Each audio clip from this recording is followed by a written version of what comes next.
نحمده ونصلي على رسوله الكريم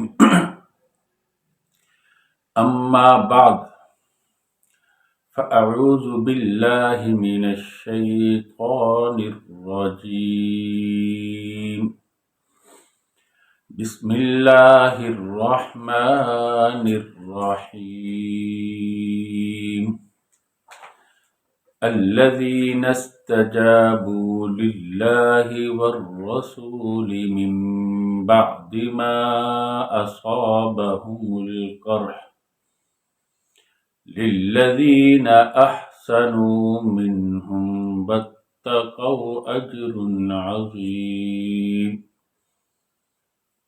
الذين قال لهم الناس إن الناس قد جمعوا لكم فاخشوهم فزادهم إيمانا وقالوا حسبنا الله ونعم الوكيل فانقلبوا بنعمة من الله وفضل لم يمسسهم سوء واتبعوا رضوان الله والله ذو فضل عظيم إنما ذلكم الشيطان يخوف أولياءه فلا تخافوهم وخافون إن كنتم مؤمنين ولا يحزنك الذين يسارعون في الكفر إنهم لن يضروا الله شيئا يريد الله ألا يجعل لهم حظا في الآخرة ولهم عذاب عظيم إن الذين اشتروا الكفر بالإيمان لن يضروا الله شيئا ولهم عذاب أليم صدق اللہ العظیم۔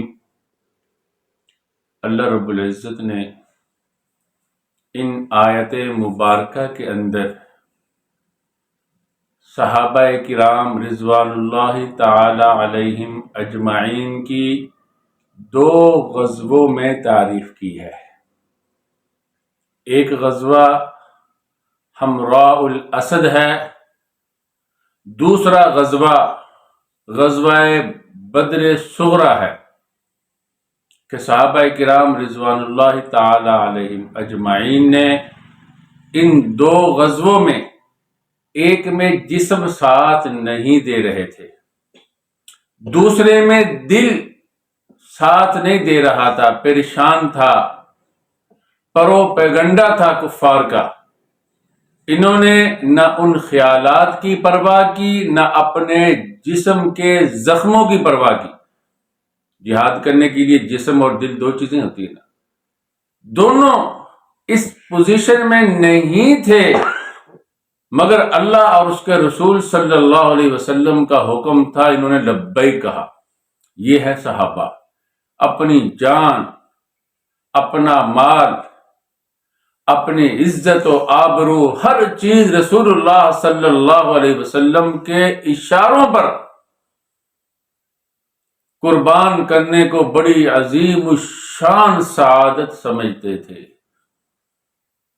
اور پھر اللہ رب العزت نے شیطان کی ایک شیطانی کو بیان کیا، اس کے بعد فرما دیا یہ شیطان کیا اور یہ کفار، ان کی چالیں اور ان کے مکر کیا۔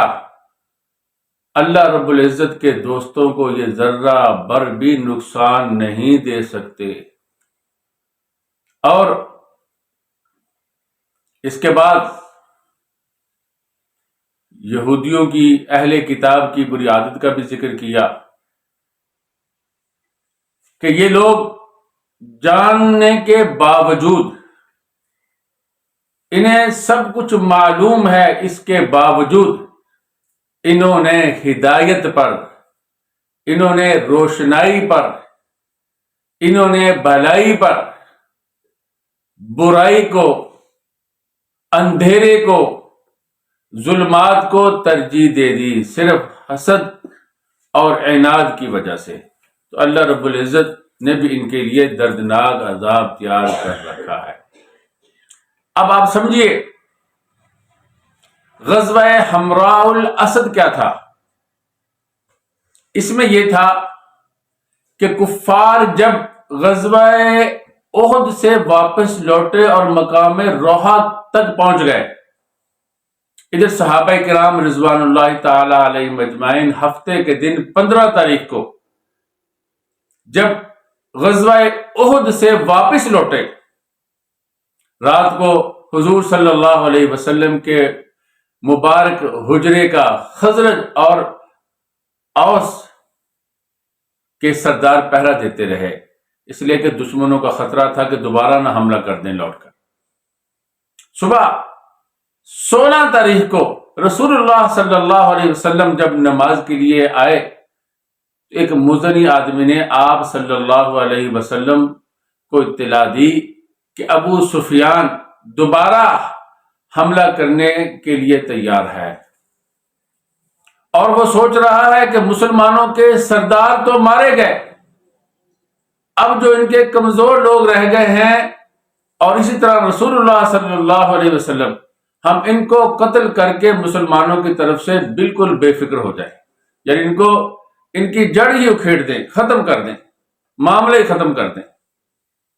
تو دوبارہ حملہ کرنے کی سوچ رہے ہیں، مگر صفوان بن امیہ نے کہا کہ تمہیں فتح ہو چکی ہے، مجھے خوف ہے کہ کہیں تمہاری فتح شکست میں نہ بدل جائے، اس لیے اپنے ارادے سے باز آ جاؤ، واپس چلے جاؤ۔ اور اسی طرح معبد خزائی نے بھی حضور یہ تہامہ کا رہنے والا تھا، تہامہ کے کافر بھی، مسلمان بھی حضور صلی اللہ علیہ وسلم کا احترام کرتے تھے، یعنی کفار بھی مسلمانوں کی طرح احترام کرتے تھے، اس لیے کہ ان کا رسول اللہ صلی اللہ علیہ وسلم کے ساتھ معاہدہ تھا۔ اس نے حضور صلی اللہ علیہ وسلم سے فرمایا کہ ہمیں بڑی تکلیف پہنچی ہے، آپ کے ساتھ جو معاملہ ہوا ہے، آپ کے صحابہ کے ساتھ جو معاملہ ہوا، ان پہ مصیبت اور پریشانی آئی۔ اور پھر جا کر اس نے ابو سفیان سے بھی کہا کہ رسول اللہ صلی اللہ علیہ وسلم بڑی فوج لے کے آ رہے ہیں، تم نہیں لڑ سکتے۔ جو لوگ غزوہ احد میں شریک نہیں ہوئے، اب وہ بھی حضور صلی اللہ علیہ وسلم کے ساتھ ہیں، اور بڑے صحابہ کرام جوش میں ہے، غصے میں ہے، تم نہیں مقابلہ کر سکتے، اس لیے تمہارے لیے بہتر یہ ہے کہ تم لوٹ جاؤ۔ ادھر صفوان کی رائے تھی، ادھر اس کی رائے بھی مل گئی، تو ابو سفیان نے بھی لوٹنے کا ارادہ کر لیا۔ نبی اکرم صلی اللہ علیہ وسلم نے فرمایا اگرچہ صفوان سیدھے راستے پر نہیں ہے، مگر اس کی رائے سب سے بہتر تھی کہ لوٹ جانا چاہیے۔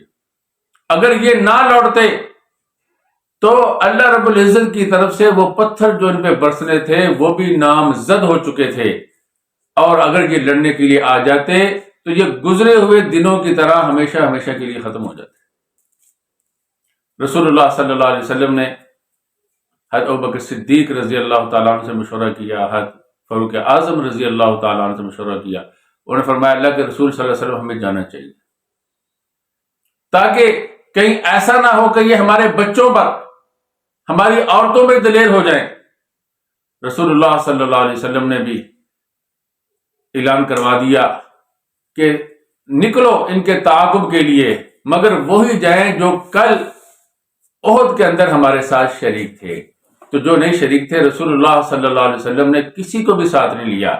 عبداللہ بن ابی منافق نے بھی کہا اور لوگوں نے بھی کہا، کسی کو ساتھ نہیں لیا، صرف حضرت جابر رضی اللہ تعالیٰ عنہ کو ساتھ لیا کہ ان کے والد نے ان کو ان کی بہنوں کی حفاظت کے لیے چھوڑا تھا، اور خود غزوہ احد میں جہاد کی شہادت کی تمنا لیے ہوئے شریک ہوئے تھے، تو اس لیے یہ شریک نہیں ہو چکے تھے۔ تو رسول اللہ صلی اللہ علیہ وسلم نے ان کے اس عذر کو معقول سمجھ کر ان کو اجازت دے دی۔ اور صحابہ اکرام کو بڑے بڑے زخم لگے ہوئے تھے۔ حضرت اسید بن حضیر 9 زخم لگے ہوئے تھے، کسی کو 10 زخم لگے ہوئے تھے، کسی کو 10 سے زیادہ، کسی کو 8۔ جیسے ہی رسول اللہ صلی اللہ علیہ وسلم کے منادی نے پکارا، سب اسلحے کی طرف دوڑے اور حضور صلی اللہ علیہ وسلم کے حکم کو پورا کرنے کے لیے تیار ہو گئے۔ حضرت ابوبکر صدیق، حضرت فاروق اعظم رضی اللہ تعالیٰ عنہ، حضرت عثمان غنی، حضرت علی المرتضی رضی اللہ تعالیٰ عنہ، حضرت طلحہ، حضرت زبیر، حضرت سعد، حضرت حذیفہ بن یمان، حضرت عبد الرحمن بن عوف، اور حضرت سعد رضی اللہ تعالیٰ عنہ، حضرت ابو عبیدہ بن جراح رضی اللہ تعالیٰ عنہ، بہت سے صحابہ کرام اس غزوے میں شریک ہوئے۔ رسول اللہ صلی اللہ علیہ وسلم صحابہ کرام رضوان اللہ تعالی علیہم اجمعین کو لے کر چلے۔ ادھر ابو سفیان کا دل کانپنے لگا، اس نے عبد القیس کے کچھ شتر سوار لوگوں سے کہا، تم مدینہ منورہ جا رہے ہو غلے کے لیے، اگر تم میرا پیغام رسول اللہ صلی اللہ علیہ وسلم تک پہنچا دو اور ان کے صحابہ تک پہنچا دو تو میں تمہیں عکاظ سے کشمش سے اونٹ لا دوں گا۔ وہ پیغام کیا ہے کہ ابو سفیان رسول اللہ صلی اللہ علیہ وسلم کو اور آپ کے صحابہ کو ختم کرنا چاہ رہا ہے اور دوبارہ لوٹ کے آ رہا ہے، اور یہ کہہ کے واپس بھاگ گیا مکے کو۔ مگر رسول اللہ صلی اللہ علیہ وسلم حمراء الاسد تک پہنچے، اس کے تعاقب میں 17، 18، 19 یہ 3 دن وہاں قیام فرمایا۔ نبی اکرم صلی اللہ علیہ وسلم نے حضرت سعد رضی اللہ تعالیٰ عنہ نے 30 اونٹ دیے اس غزوے کے لیے۔ پھر وہاں پر بھی سوموار اور منگل کو وہاں بھی ذبح ہوتے رہے۔ آپ صلی اللہ علیہ وسلم تعاقب کے لیے گئے، وہاں ٹھہرے رہے، مگر ابو سفیان بھاگ چکا تھا، وہ واپس نہیں آیا۔ اللہ نے اس کے دل میں خوف ڈال دیا تھا۔ یہ ہے غزوہ حمراء الاسد، یعنی ابھی احد سے فارغ ہوئے، زخمی تھے، وہ سمجھ رہا تھا کہ ہم ان کا کام تمام کر دیں گے، کہ بڑے بڑے مسلمانوں کے جو سردار تھے، بہادر تھے، وہ مارے گئے، اب جو تھوڑے بہت رہ گئے ہیں ان کو بھی ختم کر دیں، تاکہ ہمیشہ ہمیشہ کے لیے یہ ورقہ ہی پھاڑ دیں، ان کی جڑیں اکھیڑ دیں، ان کی طرف سے بے فکر ہو جائیں۔ اللہ رب العزت نے ایسا ان کے اوپر رعب طاری کر دیا مسلمانوں کا کہ مسلمانوں کو یہ احد کی جو شکست تھی یہ کمزور نہیں کر سکی۔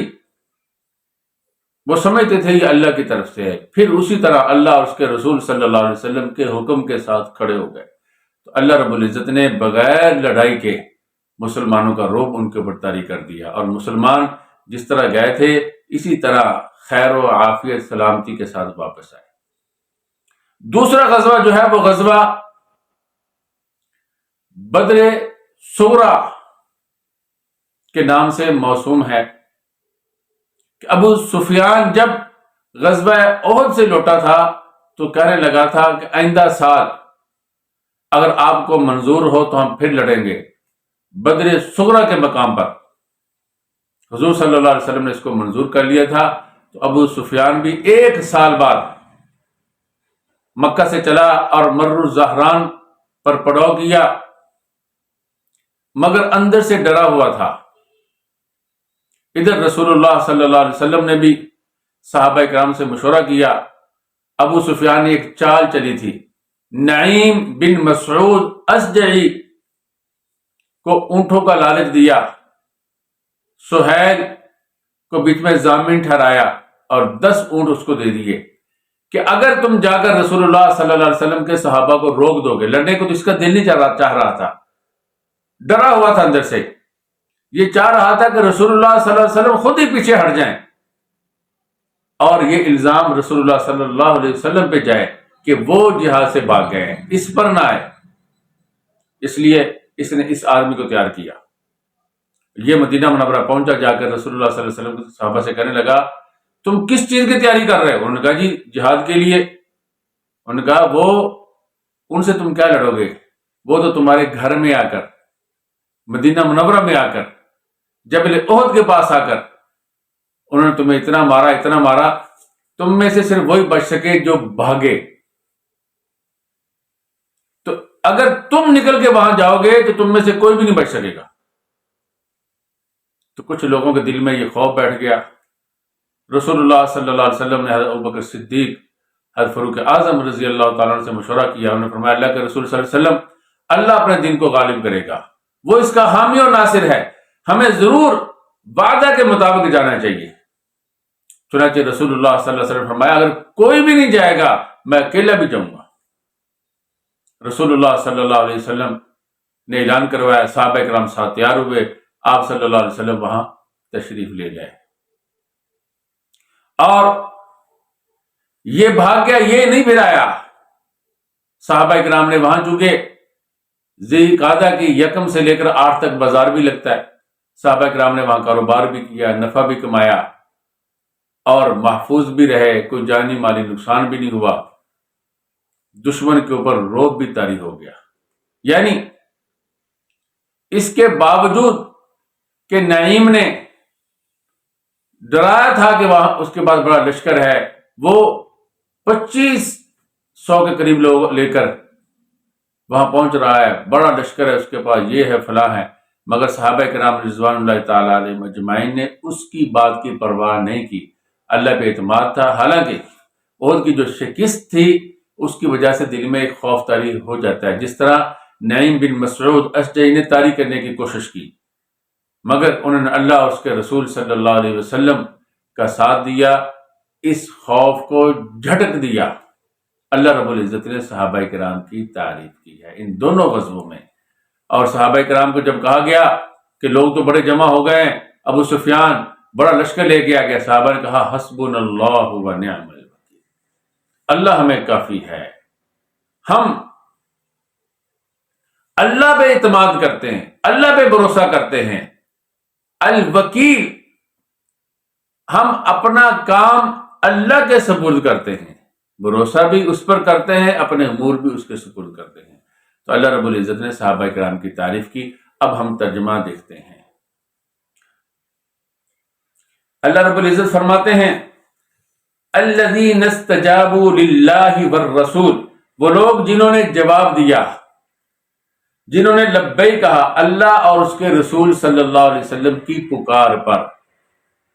جواب دینے سے مراد یہ ہے من بعد ما اصابہم القرح، بعد اس کے کہ ان کو زخم پہنچ چکے تھے، قرح کا معنی زخم پہنچ چکے تھے۔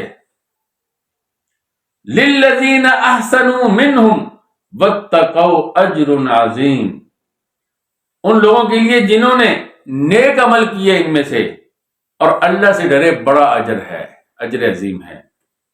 یعنی احسان والا معاملہ کیا اور تقوی اختیار کیا۔ تو جو صحابہ کرام جہاد کے لیے گئے وہ سب متقی تھے، نیک کام کر رہے تھے، تو اس لیے یہ قید احترازی نہیں ہے، بلکہ ان کی خوبی کو بیان کرنا مقصد ہے کہ ان کے اندر یہ خوبی تھی کہ وہ متقی بھی تھے، نیکی میں آگے بڑھنے والے بھی تھے، اس لیے اللہ رب العزت نے ان کو اجر عظیم عطا کیا۔ یہ نیکی میں آگے بڑھنا ہی تھا کہ زخموں کے باوجود ان کا علاج نہیں کروایا۔ یہ بھی تو تھا کہ علاج کروائیں گے پھر چلیں گے، اب نہیں جا سکتے، کسی کو 10 زخم لگے، کسی کو کتنے زخم لگے، کسی کو 9، کسی کو 8، یہ نہیں کہا۔ انہوں نے کہا جی جیسے اللہ اس کے رسول صلی اللہ علیہ وسلم کو منظور ہے ہمیں بھی وہی منظور ہے۔ دوسرا غزوہ جو جس کو اللہ رب العزت نے دوسری آیت میں بیان کیا، الذین قال لهم الناس، وہ لوگ جن کو لوگوں نے کہا، ان الناس قد جمعوا لکم، لوگ تمہارے لیے جمع ہو چکے ہیں، لشکر جمع ہو چکا ہے، فخشوہم، ان سے ڈرو، فزادہم ایمان، ان کا ایمان اور بڑھ گیا، اس لیے کہ انہوں نے جہاد سے انکار نہیں کیا، اللہ اور اس کے رسول صلی اللہ علیہ وسلم کے حکم پر ڈٹ گئے، ان کا ایمان اور بڑھ گیا، اللہ پہ بھروسہ اور بڑھ گیا، جہاد میں اور آگے بڑھے۔ وقالوا حسبنا اللہ ونعم الوکیل، انہوں نے کہا ہمیں اللہ کافی ہے اور بہت اچھا کارساز ہے۔ وکیل اسے کہتے ہیں جس کے ذمے کوئی کام لگا دیا جائے، کوئی کام سپرد کر دیا جائے، یعنی ہم اپنے معاملات اللہ کے سپرد کرتے ہیں، اور حسبنا، اللہ ہمیں کافی ہے، اللہ ہی پر بھروسہ کرتے ہیں، یعنی ہم جائیں گے اللہ پہ بھروسہ کرتے ہوئے، اللہ پہ اعتماد کرتے ہوئے۔ حدیث میں آتا ہے اللہ رب العزت نے جس کے بارے میں جو برائی لکھ دی ہے وہ اسے پہنچ کے رہنی ہے، جس کے بارے میں جو اچھائی لکھ دی ہے وہ اسے پہنچ کے رہنی ہے، کوئی اس کو روک نہیں سکتا، تو اس لیے اللہ پہ اعتماد کرنا چاہیے، اللہ پہ بھروسہ کرنا چاہیے۔ فانقلبوا بنعمت من اللہ، تو وہ لوٹے اللہ کی نعمت کے ساتھ، اللہ کے انعام کے ساتھ، اللہ کے فضل کے ساتھ، یعنی اللہ رب العزت کی خوشنودی بھی ان کو مل گئی، اللہ کا انعام بھی مل گیا، اور زیادتی بھی ملی، مال و دولت میں اضافہ بھی ہوا، وہاں کاروبار بھی ہوا۔ لم یمسسہم سوء، انہیں کوئی برائی نہیں پہنچی، واتبعوا رضوان اللہ، انہوں نے اللہ کی خوشنودی کی اتباع کی۔ اور آگے اللہ رب العزت فرماتے ہیں واللہ ذو فضل عظیم، اللہ رب العزت بڑے فضل والے ہیں، تو اللہ رب العزت نے ان کو اپنے فضل سے نوازا۔ انما ذالکم الشیطان، اللہ فرماتے ہیں یہ شیطان ہے، یا یہ شیطان کی باتیں ہیں، یہ نعیم کی باتیں اور ابو سفیان کی باتیں، یخوف اولیاء، اور وہ اپنے اولیاء کو ڈراتے ہیں، جو ان کی اتباع کرتے ہیں وہ لوگ ڈرتے ہیں، ایمان والے نہیں ڈرے۔ یا اس کا مطلب یہ ہے من اولیاء، اپنے اولیاء سے شیطان مسلمانوں کو ڈراتا ہے، مگر مسلمان اللہ پہ اعتماد رکھتے ہیں، اللہ پہ بھروسہ رکھتے ہیں، اس لیے وہ نہیں ڈرے۔ فلا تخافوہم، تم ان سے نہ ڈرو، وخافونی، مجھ سے ڈرو، ان کنتم مؤمنین، اگر تم ایمان والے ہو۔ اگر اللہ سے ڈرو گے تو اللہ تمہیں کامیابی عطا کرے گا۔ اگر تم کافروں سے ڈرے تو اللہ رب العزت کافروں کو تمہارے پر غالب کر دے، تم کیا کر سکتے ہو؟ اس لیے اللہ سے ڈرو، اس لیے کہ طاقت، قوت، مدد، ہر چیز اللہ کے ہاتھ میں ہے۔ وَلَا يَحْزُنْكَ الَّذِينَ يُسَارِعُونَ فِي الْكُفْرِ، آپ کو غم میں نہ ڈالیں وہ لوگ جو کفر میں دوڑ رہے ہیں، کفر کی طرف جلدی کر رہے ہیں۔ إِنَّهُمْ لَن يَضُرُّوا اللَّهَ شَيْئًا، یہ جو منافقین ہیں یہ کفر کی طرف بھاگ رہے ہیں، یعنی مسلمانوں کو پریشان کرنے کے لیے اور مسلمانوں کے دلوں میں وسوسے ڈال رہے ہیں، کافروں کے ساتھ کھڑے ہو رہے ہیں۔ آپ کو یہ باتیں غم میں نہ ڈالیں، اس لیے کہ یہ اللہ کو کوئی نقصان نہیں دے سکتے، اللہ کو یعنی اللہ کے دوستوں کو۔ اللہ کا دین تو بہت اونچی بات ہے، اللہ تعالیٰ کی ذات بہت اونچی، اللہ کے دوستوں کو بھی نہیں نقصان دے سکتے۔ حدیث میں آتا ہے لَوِ اجْتَمَعَتِ الْإِنسُ وَالْجِنُّ عَلَىٰ أَن يَضُرُّوكَ بِشَيْءٍ لَمْ يَضُرُّوكَ بِشَيْءٍ إِلَّا مَا قَدْ كَتَبَهُ اللَّهُ تَعَالَىٰ لَكَ رُفِعَتِ الْأَقْلَامُ وَجُفَّتِ الصُّحُفُ۔ اور اللہ کے نبی صلی اللہ علیہ وسلم نے فرمایا اگر انس اور جن سب اکٹھے ہو جائیں اور تمہیں نقصان دینا چاہیں تو تمہیں کوئی نقصان نہیں دے سکتے مگر وہی جو اللہ نے تمہارے لیے لکھ دیا ہے، اور اللہ لکھ کر فارغ ہو چکے ہیں، لکھا ہوا خشک ہو چکا ہے، صحیفے اٹھا لیے گئے۔ اور فرمایا لَوِ اجْتَمَعَتِ الْإِنسُ وَالْجِنُّ عَلَىٰ أَن يَنفَعُوكَ، اگر انسان اور جن سب جمع ہو جائیں تمہیں نفع دینا چاہیں، لَمْ يَنفَعُوكَ بِشَيْءٍ إِلَّا مَا قَدْ كَتَبَهُ اللَّهُ تَعَالَىٰ لَكَ، تمہیں ذرہ بھر بھی نفع نہیں دے سکتے مگر وہی جو اللہ نے لکھ دیا۔ رفعت الاقلام، قلم اٹھا لیے گئے لکھنے کے بعد، وجفت الصحف، صحیفے خشک ہو چکے، اللہ رب العزت لکھ کے فارغ ہو چکے۔ اس لیے اللہ کے دین کو اللہ کو کیا نقصان دے سکیں گے، اللہ کے دوستوں کو بھی نقصان نہیں دے سکیں گے۔ ان کی تدبیریں، ان کی کوششیں، ان کا کفر میں آگے بڑھنا، اہل کفر کے ساتھ مل کر مسلمانوں کو نقصان دینے کی کوشش کرنا، ان کے کسی کام نہیں آئے گا۔ یرید اللہ اللہ یجعل لہم حظا فی الآخرہ، اللہ تعالیٰ چاہتے ہیں کہ ان کا آخرت میں کوئی حصہ نہ بنائیں، اس لیے اللہ رب العزت نے ان کو ان کے گناہوں کی وجہ سے ان کو ہدایت کی توفیق ہی نہیں دی۔ اللہ چاہتے ہیں کہ ان کو آخرت میں کوئی ان کا حصہ نہ ہو، ان کو جہنم میں ڈالیں۔ وَلَهُمْ عَذَابٌ عَظِيمٌ، اور ان کے لیے بڑا عذاب ہے۔ یہ تو منافقین کی حالت تھی۔ جو اہل کتاب ہے ان کے بارے میں اللہ فرماتے ہیں ان الذین اشتروا الکفر، بے شک وہ لوگ جنہوں نے کفر کو اختیار کر لیا ایمان کے بدلے میں، یعنی ان کو پتا تھا یہ غائبانہ نبی آخر الزمان صلی اللہ علیہ وسلم پر ایمان رکھتے تھے، مگر جب نبی آخر الزمان صلی اللہ علیہ وسلم مبعوث ہو گئے تو یہ ان سے حسد کرنے لگے، ان سے عناد کی وجہ سے دور ہٹنے لگے، تو انہوں نے ہدایت کو چھوڑ کر کفر کو اختیار کیا ہے۔ تو اس لیے اللہ رب العزت نے بھی ان کے لیے وَلَهُمْ عَذَابٌ، اللہ رب العزت نے ان کے لیے ایسا عذاب جو علیم ہے، وَلَهُمْ عَذَابٌ علیم، دردناک عذاب ہے، اللہ نے وہ ان کے لیے تیار کر رکھا ہے۔ تو خلاصہ یہ ہوا، صحابہ کرام کی تعریف کی گئی اور شیطان کے مکروہ عمل، مکروہ فعل کو مسلمانوں نے بھی جس طرح اللہ رب العزت چاہتے تھے اسی طرح اس کو رد کر دیا۔ باقی رہے منافقین اور اہل کتاب، ان کی حرکتیں اللہ تعالیٰ نے فرما دیا کہ یہ مسلمانوں کو نہیں نقصان دے سکتی اگر مسلمان احسان اور تقوی کو مضبوطی سے تھامے رکھیں گے۔